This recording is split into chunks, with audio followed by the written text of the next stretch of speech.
Greetings, everybody, and welcome to the Dracovin Empire.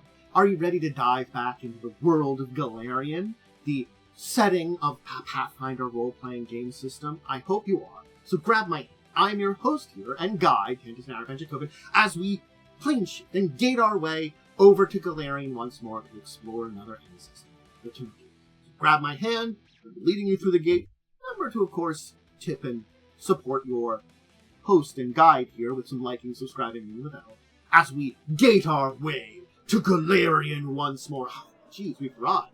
We're back in Tian Xia. It has been a little while since we visited here when we kind of gate our way in. It's time to learn about some magical ancestries, though. And with the Tanuki, we're going to be diving deep into some interesting ones. But, I mean, if you were going to look into the Tanuki beyond what I'm going to be telling you about, your guide here, where would I look? Where would I look? Well, if you want to look to first edition, go to the best area. That's the place that we're introduced in. It's just some basic information. It's not great.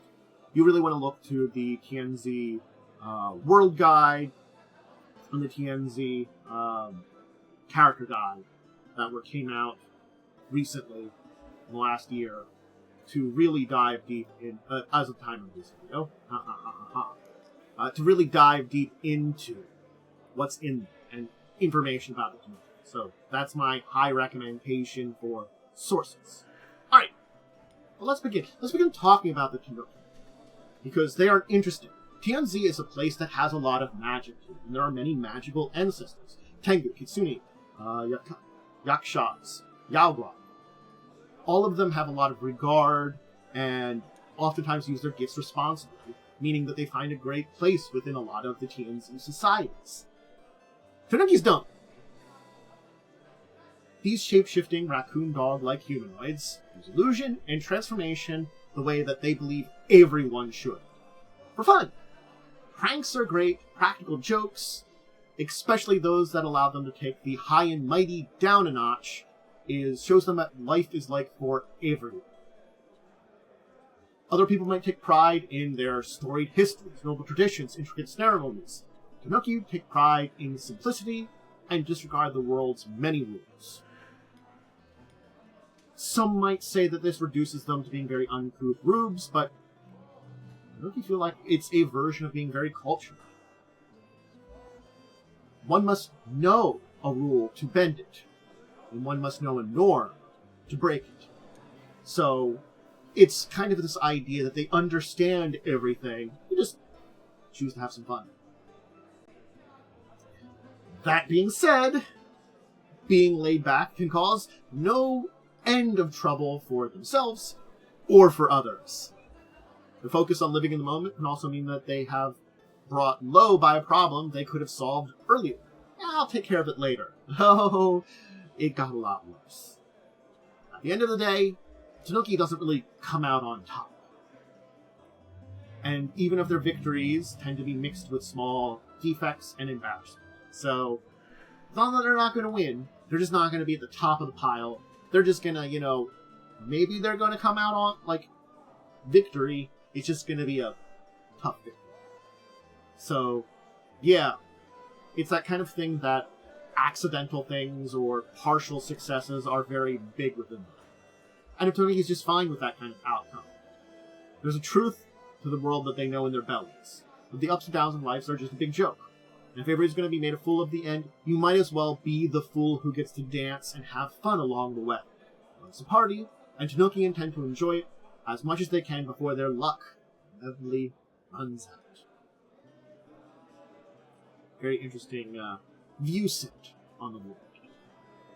Now, if you look at them, they're short humanoids, and they resemble bipedal raccoon dogs. They usually grow between 3 and 4 feet tall. They have rotund bodies and large bellies that appear even wider due to their thick fur. Their faces also round, with wide-set alert eyes outlined by their dark masks of fur. They have a single bushy tail that they take great pride in which they ascribe their powers. These give them a strong cultural appreciation for rounded shapes over sharp angles.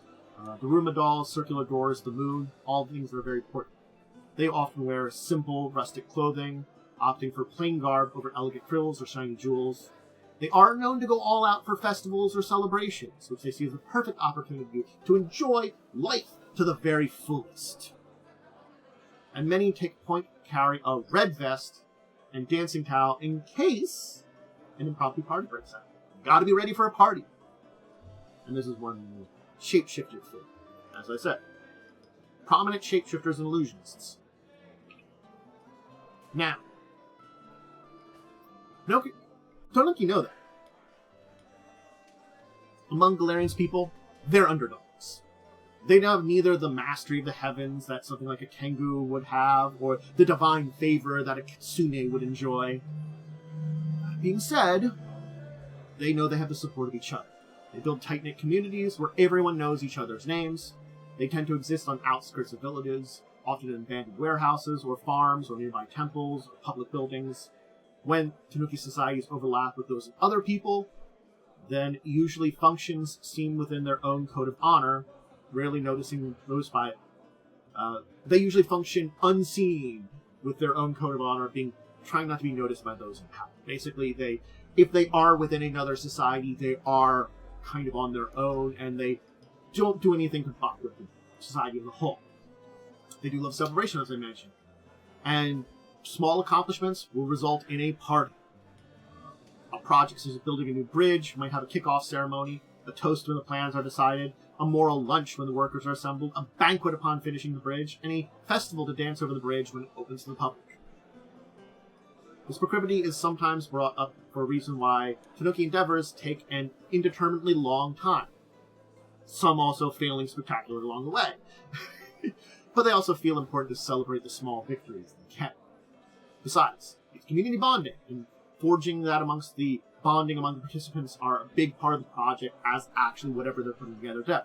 All that stuff with building the bridge, it's putting together the strength of the workers, the people designing it, the things. They're all getting together. The people working on it are bonded more and more, and then the community bonds with those people over the success they've had. It's bonding and drawing the community more tightly. Now they tend towards unglamorous names with functional meanings, such as those that describe their birth order, the weather, the season, the day they were born. Their surnames tend to be similar, describing either the family's profession or location in town. So their names can be very old-fashioned, somewhat avant-garde, so you can actually give their children very grandiose names and define some of the traditional station. So you can have some variety there. Now, Tanuki court no member of the Celestial Court on their own. They have no deal. And they see it further evidence that they have to stick up for each other since, without a Tanuki deity looking out for them, they got nothing. They are drawn towards such gods as Konfusashi, whose boisterous and compassionate approach in life they aspire to. They hold deep reverence for the moon and tend to worship Tsukiyo. Knowing he finds loud worshipping agitating, and they care not to invoke his name or imagery during Harvest Moon or Lunar New Year celebrations to ensure their cheers and belly rubs don't draw his attention. So, reverence there, but don't bother him. It's sort of like, we'll be good. In the Inner Sea region, because some of them have traveled that area, cultural traditions tend to revere Caden Killian, who see the blood of the Tanuki in his commoner status and drunken accomplishments. And some Tanuki statues even depicting Caden with a big belly or leaf atop his head, suggesting that he was simply a Tanuki in human form, tricking the Avastian even to this day. Generally, they use their powers to humble the rich and snooty. At very least, they create illusions with no more evil in the heart than a simple joke, or a meal taken from one who can afford it, rather than acting out of malice. However, there are some that harbor resentment, and can take root and fester in their heart. And these that turn towards cruel ends are known for all manner of nefarious deeds, chief of them cooking their enemies into stoops or stews once they're finished tricking them. So, it's not that you can't get ones that have fallen into a kind of corruption. It's just a little weird. Now, if you look to exact areas in Golarion, certainly in Tian Xia, a good population of them are found in Minkai, the Forest of Spirits, and Goka. And interestingly enough, there are some creatures that are similar to Tanuki, but not. The Nue is often described as having the body of a Tanuki, the head of a monkey, limbs of a tiger, and snake as a tail. So maybe related in there some way. And also, in Minkai, there is another creature, a Tanuki, a raccoon dog. basically a less intelligent animal that's native to there. The creature that the Tanuki seem to be a bipedal form of, that is oftentimes also referred to as a Tanuki in Minkai. So, it's an interesting enough that, like, because they physically have an association with this more mundane creature, naming-wise as a ancestry, they're often also associated with it. Just a little interesting tidbit there of the connections of Tanuki to Tanuki. But, I think that'll be it for our friends the Tanuki today. I hope you enjoyed diving into and learning all about this interesting ancestry of Tian Xia. I do plan on doing some more of the Tian Xia ancestries now. I hope you'll enjoy diving into them.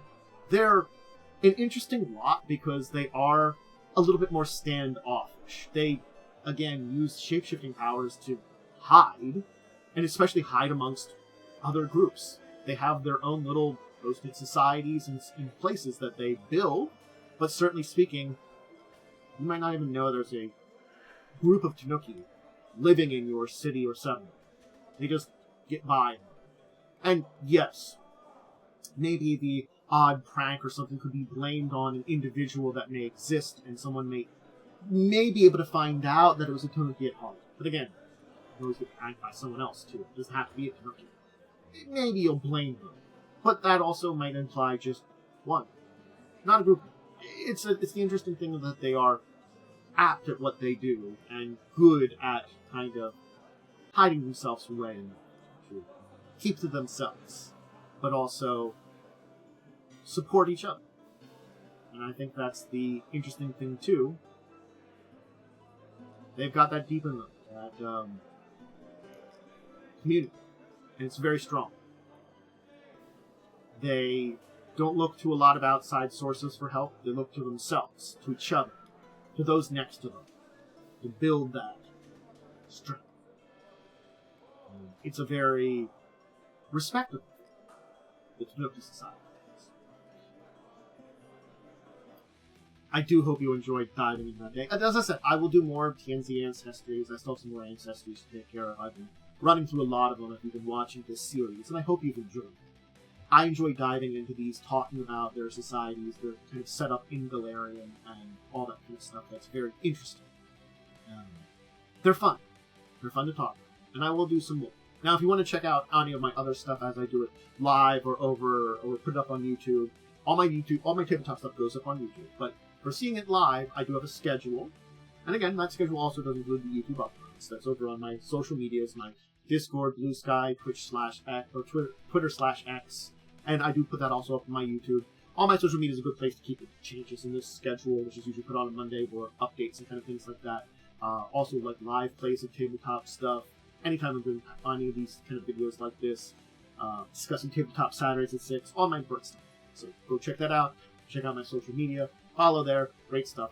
We'll do that kind of things I said at the beginning, like, subscribe, and ring the bell if you're over on the YouTube side, or hop over there and do those things. It supports the channel, and, you know, all that kind of algorithm-based stuff. Remember to also, let me know what you think. Have you played a Tanuki character? What would you think about a concept for a Tanuki character? Let me know in the comments below, too. That's the kind of question for the day. What you think of all this? What would you do? I'm curious. Anyway, I'm going to get going. I'm going to go hang out with Twitch, maybe do another video. But regardless, until the next time, I bid all of you out there a deep and wonderful farewell.